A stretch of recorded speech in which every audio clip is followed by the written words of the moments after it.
எப்போன்னு பார்த்தா நம்ம காஃபி போடும்போது தண்ணி குடிக்கும் போது தான் ட்ரெயின் வந்துட்டு இருக்கிறதுல அதிகமான ஸ்பீடோட இடையில கல் முள்ளெல்லாம் தாண்டி போய்கிட்டு இருக்கோம்.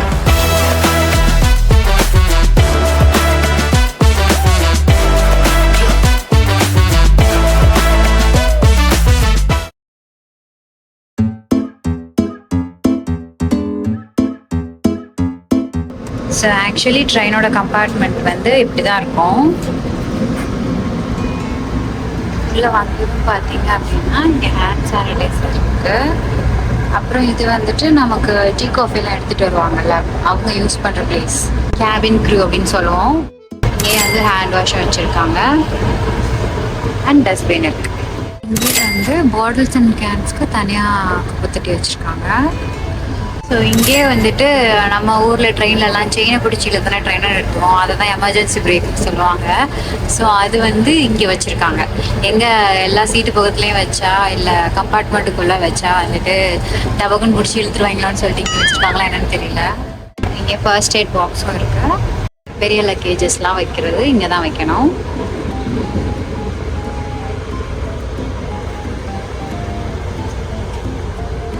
அதுக்கப்புறம் நம்மளோட பிளேஸ் சின்ன லக்கேஜ் வந்து இங்கே வச்சுப்போம்.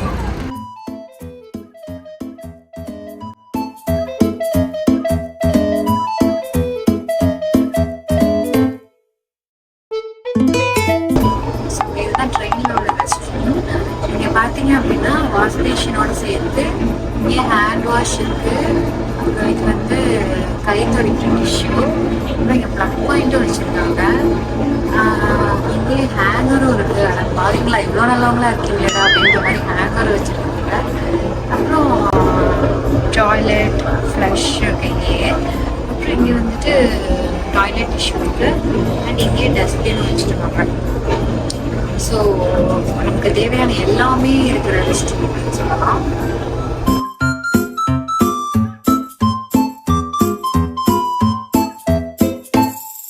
வாஷ்ரூம் அவைலபிலிட்டி ஏதாவது செக் பண்ணுறேன். நம்ம போய் நம்ம இந்தியன் ட்ரெயின்ஸ்லாம் போயிட்டு இழுத்து பார்த்து தட்டி பார்த்து வருவோம். இங்கே அப்படி தேவை. நான் போய் பார்த்தால லைட் எரியும். அங்கே ரெட் கலர் லைட் எரியுது இல்லை, அந்த மாதிரி லைட் எரிஞ்சது அப்படின்னா உள்ள ஆல்ரெடி ஆள் இருக்காங்க அப்படின்னு அர்த்தம். ஸோ நம்ம அங்கே போய் வெயிட் பண்ணலாம் தேவை கிடையாது. அந்த லைட் ஆஃப் ஆனதுக்கு அப்புறமா எப்போ அந்த ரெஸ்ட் ரூம் ஃப்ரீயாக இருக்கோ அப்போ பார்த்து நம்ம யூஸ் பண்ணிக்கலாம். அண்ட் இந்த ட்ரெயினில் வந்து family rest room, ladies rest room 2 தான் இருந்துச்சு. ஃபேமிலி ரெஸ்ட் ரூம் அப்படின்னா என்னன்னு கேட்குறீங்களா? அதாவது யூஸ்வலாக குழந்தைங்க கூட வருவாங்கல்ல, அப்பா இல்லைனா அம்மா வந்து வந்தாங்க அப்படின்னா அப்போ உங்கள் குழந்தைங்களோட அந்த ரெஸ்ட் ரூம் யூஸ் பண்ணுறதுக்காக இந்த ஃபேமிலி ரெஸ்ட் ரூம். சேட்லி வந்து ஜென்ஸ் ரெஸ்ட் ரூம் அப்படின்னு சொல்லி தனியாக இங்கே எதுவுமே இல்லை. ஃபேமிலி ரெஸ்ட் ரூம் தான் ஜென்ஸும் யூஸ் பண்ணிக்கணும்.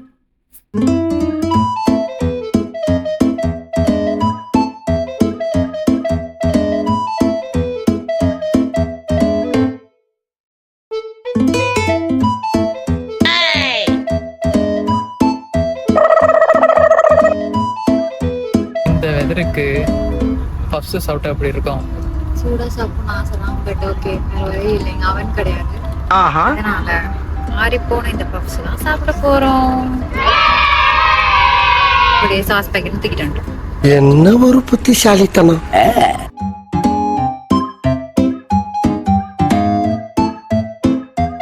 கைப்புள்ள இன்னும் ஏண்டா முடிச்சுக்கிட்டு இருக்க?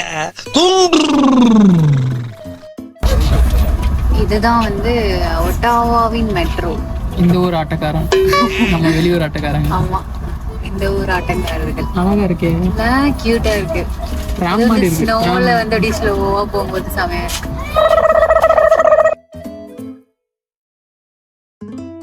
நமக்கு போட்டி இது கூடவே அதுவும் ஸ்டாப் ஆக போகுது போல. 2 ட்ரெயின் சேர்த்துட்டாமா என்ன? அங்க பாரு அட்டாச் பண்ணலாம் இருக்குங்க.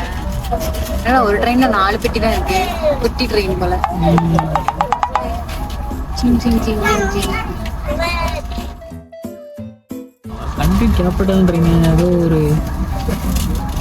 கிராமத்துக்கு இந்த ஃபீல் இருக்கே. ட்ரெயின் ஜாயின் பண்ணிருக்காங்க. ஐயோ டெக் பண்ணுது. Oh no. ஸோ இறங்க போகிறோம் எங்கன்னா ஒட்டாவாவில் இறங்க போகிறோம். இங்கேருந்து எடுத்து மான்ட்ரியல் போகணும். அந்த ட்ரெயினுக்கு எவ்வளோ நேரம் இருக்குது? 1 hour. ஸோ இன்னும் 1 hour டைம் இருக்குது. அந்த இதுலேருந்து ஒரு 3 ஸ்நாக்ஸு லஞ்சு எல்லாத்தையும் வச்சாச்சு.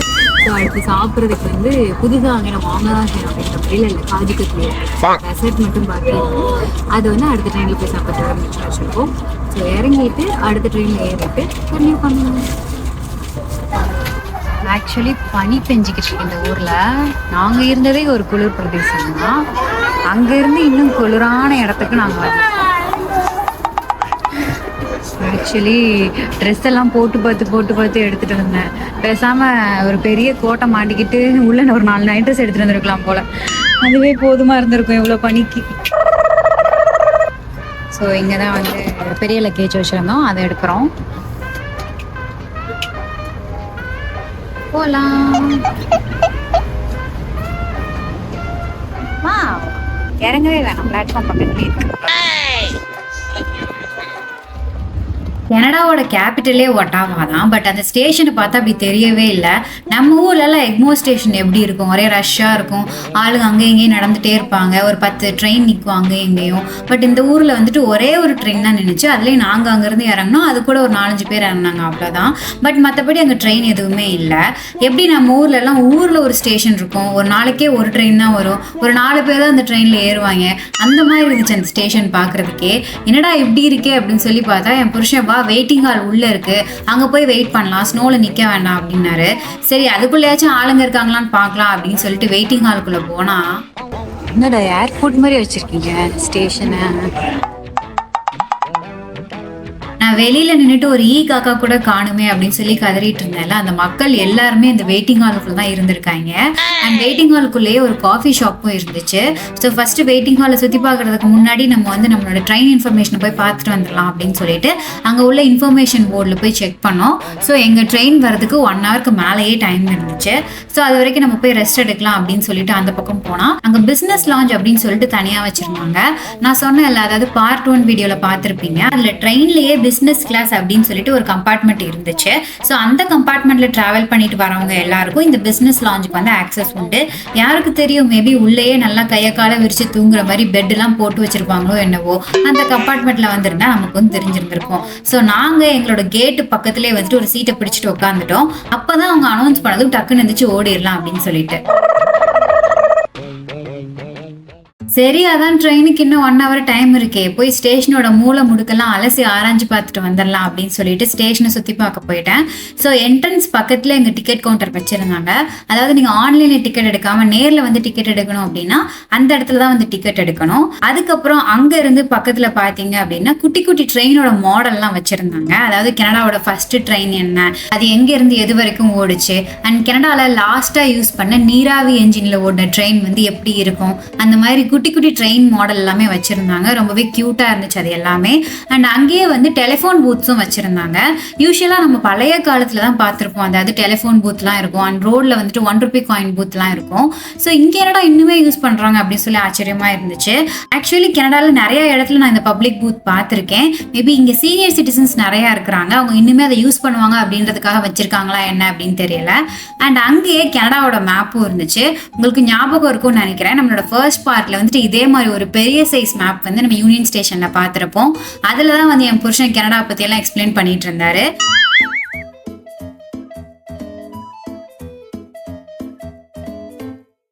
அண்ட் அங்கே வந்துட்டு கேட் 4க்கு போகிறதுக்கான மக்கள்லாம் வெயிட் பண்ணிட்டு இருந்தாங்க. நம்ம ஊர் மாதிரியே இங்கேயும் வந்துட்டு 10 மணி ட்ரெயினுக்கு 8 மணிலேருந்து லைனில் நிற்பாங்க போல். ஸோ ட்ரெயினே இங்கே வரவே இல்லை, பட் எல்லாரும் அங்கே லைனில் நின்றுக்கிட்டு இருந்தாங்க. அண்ட் அங்கேயே ரெஸ்ட் ரூம்ஸும் இருந்துச்சு. அண்ட் அங்கேயே டிக்கெட் வெண்டிங் மிஷினும் இருந்துச்சு. அதாவது நீங்கள் கேஷ் இல்லைனா கார்டை யூஸ் பண்ணி நீங்கள் டிக்கெட்டை அதிலேயே வந்து வாங்கிக்கலாம். டிக்கெட் கவுண்டரில் போய் வெயிட் பண்ணணும் அப்படின்னு அவசியம் கிடையாது. அண்ட் அது பக்கத்துலேயே ஒரு ரேக் ஃபுல்லாக நிறைய பிக்சர் போட்டு கார்ட்ஸாக இருந்துச்சு. என்னடா இது கார்டாக இருக்குது அப்படின்னு சொல்லிட்டு பக்கத்தில் போய் ஒரு கார்டு எடுத்து பார்த்தா, அதாவது கனடாவில் என்னென்ன டூரிஸ்ட் அட்ராக்ஷன்லாம் இருக்குது அப்படின்னு சொல்லிட்டு அந்த மொத்த ரேக் ஃபுல்லாகவும் வச்சுருந்தாங்க. ஃபார் எக்ஸாம்பிள் இந்த ரிப்ளைஸ் அக்வாரியம் ஆஃப் கனடா அப்படிங்கிறது டொராண்டோவில் தான் இருக்குது. சரி அதில் என்ன போட்டிருக்காங்க அப்படின்னு சொல்லிட்டு அந்த கார்டு எடுத்து பார்த்தா அதில் என்னென்ன ஸ்பெஷாலிட்டிஸ்லாம் இருக்குது அந்த அக்வாரியமில் அப்படின்னு சொல்லிட்டு அதுலேயே ஃபோட்டோவோட போட்டிருந்தாங்க. ஸோ நீங்கள் ஒட்டாவாக்கு சுற்றி பார்க்க போகிறீங்க அப்படின்னா உங்களுக்கு கைடெலாம் தேவையே இல்லைங்க. இங்கே போயிட்டு இந்த கார்டெலாம் எடுத்து பார்த்தீங்கன்னாலே போதும், எந்தெந்த இடம் எங்கெங்கே இருக்குது, அது கொடுக்குற காசுக்கு ஒர்த்தா இல்லையா, அங்கே என்ன இருக்குது அப்படிங்கிறத படம் போட்டு காமிச்சிருப்பாங்க. நம்மளுக்கு அதுவே போதுமானதாக இருக்கும். ஆக்சுவலி இந்த ஜேர்னியவே வந்து ஒட்டாவாக்கு வந்ததுக்கு அப்புறமா ஒட்டாவாக்கு வர்றதுக்கு முன்னாடி அப்படின்னு பிரிக்கலாம் போல. ஏன்னா இங்கே வந்ததுக்கப்புறம் குள்ளாலாம் போட்டு ஃபுல்லாக கவர் பண்ணி தான் இருக்க வேண்டியதாக இருக்கும். அவ்வளோ ஸ்னோ பெய்யுது இந்த ஊரில். தெரியல நாங்கள் என்னத்தை சுற்றி பார்க்க போகிறோம் இந்த ஸ்னோக்குள்ளே அப்படின்ட்டு. ஹோப்ஃபுல்லி நாளைக்கு கொஞ்சம் ஸ்னோ கம்மியாகும்னு நினைக்கிறேன். கம்மியாகும். கம்மியாகணும் இல்லை நான் தான் ஸ்னோ வேணும்னு வேண்டிக்கிட்டேன். அப்போ தான் ட்ரெயினில் போகும்போது ஜாலியாக இருக்கும். நல்லா இல்லை ரியாக்ஷன் நல்லா இல்லை, கட் பண்ணி சென்சார் போயிடும். அப்போ தான் வந்து ஹாரி பாட்டர் ட்ரெயினில் போகிற மாதிரி இருக்கும். நான் தான் வேண்டிக்கிட்டேன் ஸ்னோவாக விழுவணுன்ட்டு. கரெக்டாக ஸ்னோ விழுகுது. மனுஷனே இல்ல தெரியுமா? ட்ரிப்ஸ்லாம் ஸ்னோவாக இருந்தால் எப்படி சுற்றி பார்க்குறது? ஆமாம், சுவிட்சர்லாண்டு போகிறோன்னா மூஞ்சி மேலே இல்லட்டா மூஞ்சி தேவையில்லை, நம்ம வெளியே பில்டிங்ஸ் எடுப்போம். பேச்சாடா பேசுன, கொஞ்சம் நெஞ்ச பேச்சா பேசுன. மன்னர் பரம்பரை, மண்ணாங்கட்டி பரம்பரை, நீயே இப்ப மாவு கட்டு பரம்பரை ஆகிட்டாங்க.